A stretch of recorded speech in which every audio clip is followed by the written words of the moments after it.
It was a quiet morning at the Rainbow Falls in North Carolina when the unthinkable happened.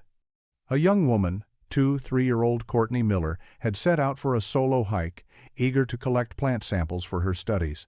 But she never returned. On the banks of the waterfall, rescuers found something strange. Her clothes, neatly folded and placed on a large rock, as if she had simply disappeared into thin air. No sign of a struggle, no footprints leading away, and no trace of Courtney herself. As the search began, the mystery deepened. Her car was found locked in the parking lot, her belongings untouched inside. The trail was cold, and despite an extensive search by both volunteers and police, no one knew where she had gone or what had happened. Her phone's last known signal was near the start of the trail, but after that, it went silent. Days turned into weeks, and the investigation seemed to stall. What happened to Courtney? Was it an accident, or something far darker? As the months passed, the case went cold. Until 2 years later, a fisherman stumbled upon a grisly discovery that would reveal the horrifying truth. Courtney Miller was a bright, promising 3-year-old student at the University of North Carolina at Chapel Hill with a passion for biology and the natural world. Her friends described her as cheerful, open, and fiercely independent, someone who found comfort and inspiration in nature. She was an avid hiker, often spending weekends exploring the mountains and collecting plant samples for her university projects. Courtney's curiosity about the world around her drove her studies, particularly her interest in the delicate balance of ecosystems, like the moss growth on trees affected by soil acidity. On the morning of the 16th of July 2021, Courtney told her roommate, Sarah, that she was heading out for the weekend to Pesa National Park, around 3 hours from campus. It was a place she had visited before, and she was excited to collect plant samples for her term paper. The plan was simple: hike to Rainbow Falls, set up camp for the night, and return to campus by Monday. She packed her essentials: a blue Coleman sleeping bag, a camping tent, a gas burner, canned food, and a plant collection kit. As always, she took her phone and a portable charger with her, the kind of practical preparation anyone would make for a solo hiking trip. But those were the last words anyone would hear from Courtney for over 2 years. By Sunday night, when she hadn't returned to campus, Sarah began to worry. Attempts to reach Courtney by phone went unanswered, and that's when the alarm was raised. The following morning, campus security was contacted, and by Tuesday, the search began in earnest. The police soon joined the investigation, and the first few days saw a flurry of activity as authorities tried to piece together Courtney's movements. They began by locating her car, a white Honda Civic, parked at the entrance to Pesa National Park. The car was locked, but the keys were hidden under the front mat, where Courtney had always kept them. Inside, there was nothing amiss. Her wallet, documents, and money were untouched. The only clues were a plant sample bag and a jacket, both of which appeared to have been left behind in a hurry. It seemed like Courtney had made it to the park, but something had happened after that. The search teams quickly focused their efforts around Rainbow Falls, where Courtney had been last known to be. Searchers combed the area around the waterfall, a well-known hiking trail surrounded by dense oak and pine forests. They found Courtney's tent, set up around 100 meters from the lake at the foot of the falls. It was pitched properly with her sleeping bag inside, but it was clear that she hadn't used it. Nearby, investigators found her hiking boots and socks neatly tucked inside, suggesting that she had undressed, possibly to swim in the lake below the falls. Yet, despite their best efforts, there was no sign of Courtney. The search continued for 2 weeks. Divers searched the lake and its depths with underwater equipment, but there was no body. The lake's weak current and relatively shallow waters should have allowed the body to surface, yet it was nowhere to be found. Authorities questioned hikers and tourists who had visited the falls that weekend, but no one reported seeing Courtney. Despite a helicopter search and the use of sniffer dogs, no trace of her was discovered. With no body, no solid leads, and no witnesses, the investigation seemed to hit a dead end. Courtney's disappearance remained a mystery, and after a month, the search was officially called off. It was classified as a missing persons case, and while her friends and family refused to give up hope, the trail grew cold. It was a heartbreaking, perplexing situation that left everyone, from law enforcement to Courtney's closest loved ones, asking the same question: what happened to her? As months passed, sporadic reports surfaced from people claiming to have seen someone who resembled Courtney, but nothing concrete came from these sightings. It seemed as though the case was slipping into the depths of the unknown, a tragic story with no resolution. But little did anyone know, the answer to the mystery would come not from further searching, but from an unexpected source 2 years after her disappearance. As the search for Courtney Miller intensified, the mystery surrounding her disappearance deepened. The initial investigation, which seemed to be progressing rapidly, began to stall, leaving both the authorities and Courtney's family grasping for answers. With each passing day, the hope of finding her alive seemed more distant, but the search parties refused to give up, driven by a sense of determination and love for the missing student. The first significant breakthrough came when rescuers discovered Courtney's tent, carefully set up around 100 meters from the lake near Rainbow Falls. The tent was undisturbed, with the sleeping bag neatly unzipped and her backpack inside. It seemed like she had been preparing for a night's sleep, but then what happened? The discovery left more questions than answers. Why was she not inside the tent, especially when everything was so carefully arranged? Why hadn't she used the sleeping bag? And what had caused her to leave the shelter in the first place? Even more curious were the footprints found near the tent. They were unmistakably Courtney's, with the size and markings matching the hiking boots she was known to wear. However, these footprints didn't lead to any obvious conclusion. They faded away as they reached the edge of the lake, where the spray from the waterfall likely washed them away. But there was no sign of her on the other side. The muddy ground near the shore where the footprints disappeared was soft enough to preserve the imprints, but the area around the falls was so rocky and misty that any tracks would have quickly been erased. It was as though she had simply vanished into the mist, leaving behind only these faint traces of her presence. And then, in a seemingly unrelated discovery, searchers found a set of clothes on a large rock by the water's edge. The clothes, neatly folded and carefully placed, suggested that Courtney had removed them before entering the lake. The positioning of the clothes was strange. There was no sign of a struggle, no indication that she had been forced to leave them behind. It appeared as if she had undressed to swim, but then, where was she? Had she drowned, or had something else occurred? The discovery of the clothes only added to the growing sense of unease. The lake, which appeared to be the most likely location for the girl to have ended up, was checked thoroughly by divers. The water was clear enough, but the depths were known to be tricky. They searched every crevice, every rock formation, and every inch of the lake bed, but there was nothing, no body, no further clues. It seemed almost impossible. If Courtney had drowned, her body should have surfaced. Yet, it wasn't there. The current wasn't strong enough to carry her body far, and it was highly unlikely that she had been swept away by a sudden surge. Despite the thoroughness of the search, the lake yielded nothing. The searchers expanded their efforts beyond the lake, combing a 10 kilometers radius around the falls. They used helicopters with thermal imagers, hoping to spot any heat signatures that could point them in the right direction, and sniffer dogs were brought in to trace any scent, but all efforts proved futile. It was as if Courtney had evaporated, leaving no trace of her existence. The investigation seemed to hit a dead end. Authorities were baffled.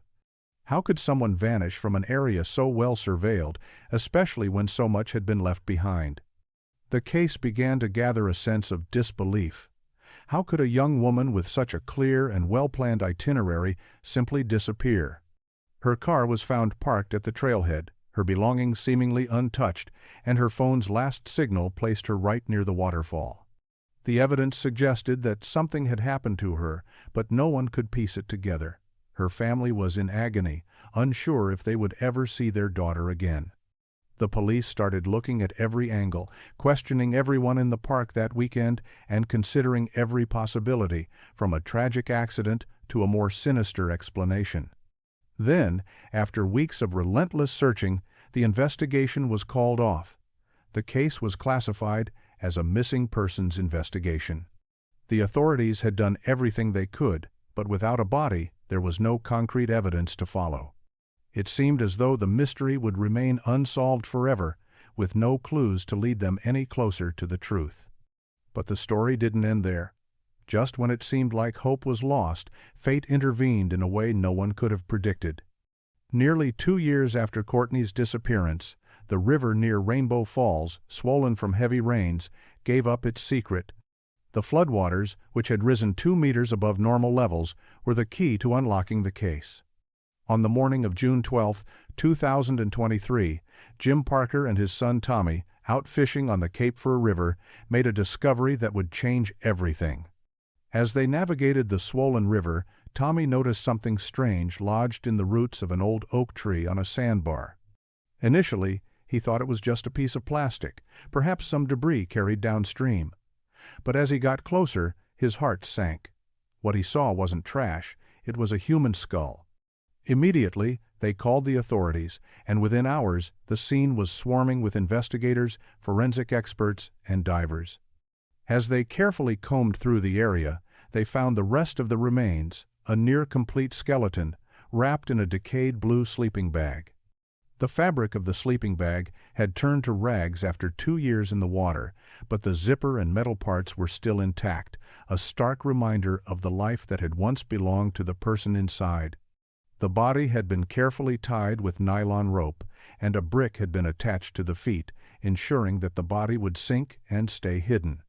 The bones were soon identified as Courtney's, thanks to a gold crown that had been placed on her tooth in 2019 following an injury during a volleyball match. The remains had been in the river for 2 years, carried away by the current after someone had thrown the body from the waterfall. The final chilling revelation was that Courtney hadn't drowned, she had been murdered.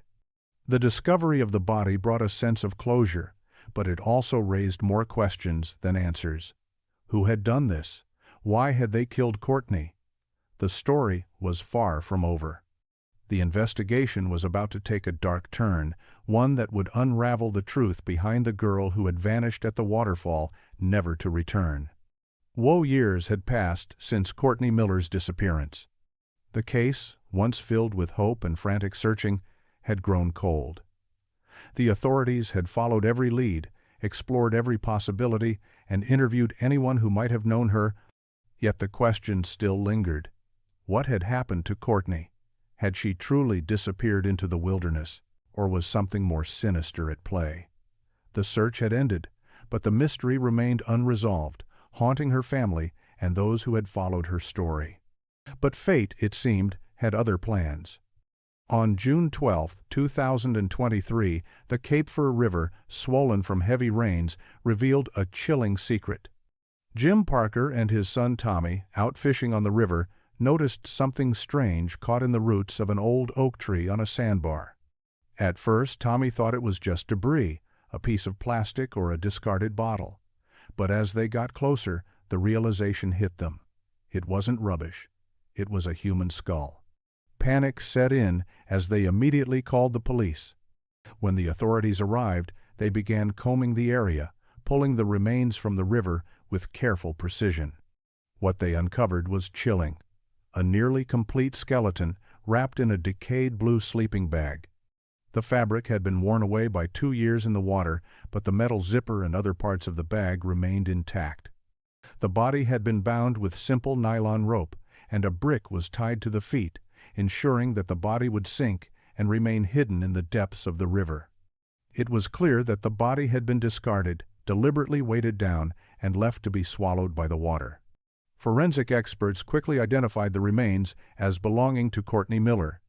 The gold crown on her tooth, which had been placed there in 2019 following an injury during a volleyball match, was the key to confirming her identity. But it wasn't just the crown that gave her away. The bite pattern, which had been visible in childhood photographs, also matched.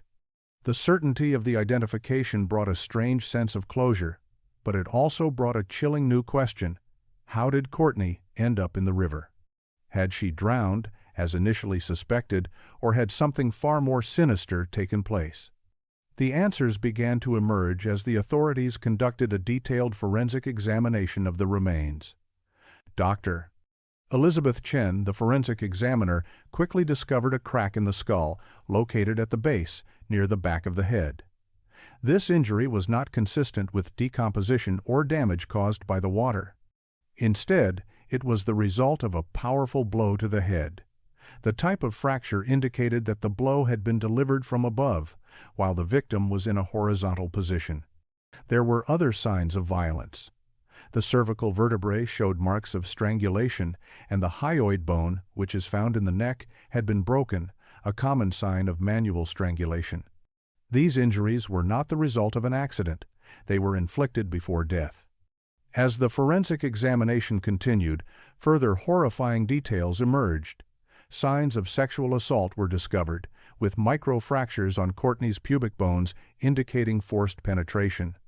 These injuries had also occurred shortly before her death, leaving no doubt that Courtney had been violently attacked.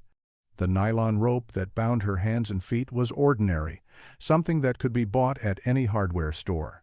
The brick used to weigh down her body was also unremarkable, with no unique markings or manufacturer stamps. Even the white sheet in which her body had been wrapped appeared to be a standard cotton fabric, available in any store. The more the forensic team uncovered, the clearer the picture became. Courtney had not drowned. She had been murdered. The evidence pointed to a carefully planned and executed crime. But the biggest question still remained: who had done this to her? Detective Mark Rodriguez, who had led the investigation into Courtney's disappearance 2 years prior, was once again at the helm. This time, however, the investigation had a completely different focus. With the evidence now pointing to a murder, the search shifted from a missing persons case to a full-blown homicide investigation. The team began to piece together the timeline of events leading up to Courtney's death. The last known location for her was near the Waterfall, where she had been camping. The discovery of the body in the river had revealed that she had been thrown from the waterfall, her body weighted down and carried away by the current. The investigation quickly turned to the possibility that someone familiar with the area had committed the crime. It was no longer a question of whether Courtney had accidentally slipped or drowned. This was now about identifying the person who had carefully disposed of her body, knowing exactly how the current would carry it. The killer knew the geography of the area, and this was no random tourist or passing stranger. The person who murdered Courtney had planned this act with an eerie knowledge of the river's flows and the underwater pockets where her body could remain hidden for years. The more the police delved into the case, the more they discovered troubling clues. They found bloodstains near the waterfall, stains that hadn't been washed away by the 2 years of rain and snow. DNA testing confirmed that the blood belonged to Courtney. Fabric remnants were also found on sharp rocks near the falls, and these fibers matched the composition of Courtney's sleeping bag.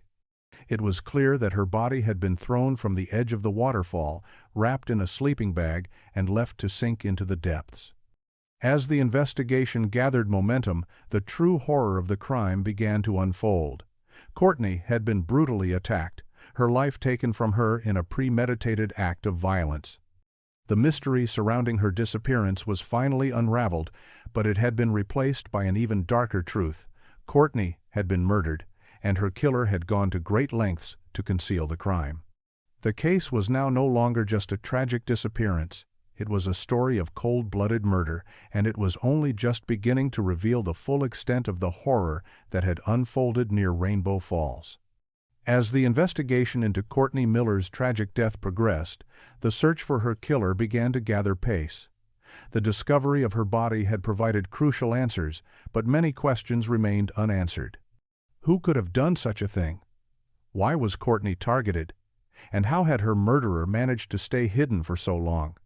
The police were determined to find the person responsible for this horrific crime, and they would soon uncover evidence that would send shockwaves through everyone involved in the case. The first significant breakthrough came when investigators began to piece together the fragments of evidence surrounding Courtney's death. They were particularly focused on the physical clues found near the waterfall, such as the bloodstains and fabric remnants. These findings pointed to the possibility that Courtney had been attacked at the edge of the falls before being thrown into the river, but the key to solving the case lay in understanding who could have had the knowledge to dispose of her body so expertly. This led them to expand their focus from physical evidence to the digital trail that could reveal a link between Courtney and someone who might have known the area well enough to plan such a brutal act. The breakthrough came when investigators started looking into the digital footprint left by Courtney's phone before her disappearance. Although Courtney's phone had never been recovered, phone records had provided some vital clues. It turned out that, in the days leading up to her trip to Pesa National Park, she had received several messages from an unknown number. The first message had arrived on the evening of July 15th, the day before she left for the park. The message read, "I care. I'll wait for you. You're not alone." The second message came the following day, after she had already arrived in the park. "I know where you are. Don't be afraid." And the third message arrived on the morning of July 18th, the day Courtney disappeared. "I'm close. See you soon." The phone number that sent these chilling messages had been registered under a fake name, but investigators were able to trace its origin to a mobile phone store in Hendersonville, a town about 30 kilometers from the park. Although the transaction had been made in cash, the salesperson at the shop remembered a man who had come in to buy the phone. He was described as a man in his 30s, of average height and build, wearing a baseball cap and sunglasses. The shopkeeper couldn't recall many distinguishing features, but this information was enough to raise suspicions. The man had paid in cash, and there was no record of his identity, but investigators knew that he was likely the key to unraveling the mystery. Further analysis revealed that the messages sent to Courtney's phone had not been sent from a regular mobile phone, but rather via an internet application, which meant they were being sent from a computer or a device with internet access. The IP address used to send the messages was traced back to an internet cafe located near the University of North Carolina at Chapel Hill, where Courtney had been a student. This suggested that whoever had been sending these messages knew Courtney's whereabouts and had access to a computer in close proximity to her dormitory. The investigation had now taken a crucial turn. The killer had been close to Courtney, perhaps even watching her. The investigation soon shifted its focus to those who had been in close proximity to Courtney in the weeks leading up to her disappearance. Among the suspects was Travis Hargrove, a 27-year-old man who had worked as a courier for the university, delivering office supplies and textbooks to various departments, including the biology department, where Courtney studied. Hargrove had a quiet and withdrawn personality, and neighbors described him as someone who kept to himself. He was known to work on weekdays and spent weekends at home or driving somewhere in his old car. But his involvement in the case would soon become clear. In fact, it turned out that Travis Hargrove had come into contact with Courtney just over a year before her disappearance, when he helped her move her belongings between dormitories. The seemingly innocent encounter, however, had set in motion a series of events that would end in tragedy. Hargrove had shown a keen interest in Courtney during the move, asking her questions about her studies and hobbies. Courtney had been polite, but she had also expressed discomfort with his attention, asking her roommate, Sarah, to tell him that she wasn't home when he appeared uninvited. Hargrove's behavior didn't stop there. Over the following months, he was seen near the dormitory several more times under various pretexts, and it became clear that he had developed an unhealthy obsession with Courtney. He began to follow her, learning more about her routine and whereabouts. As investigators dug deeper into his background, they found that Hargrove had become increasingly nervous in the months leading up to Courtney's disappearance. He had begun to ask his landlord if anyone had been looking for him, and he seemed unusually cautious, often peering out of his window when footsteps were heard in the hallway. This odd behavior began to raise red flags. The turning point came when investigators reviewed footage from the internet cafe. The owner of the cafe had seen a man who resembled Travis Hargrove visiting the cafe several times in the evenings, just before and during the time the messages were being sent to Courtney's phone.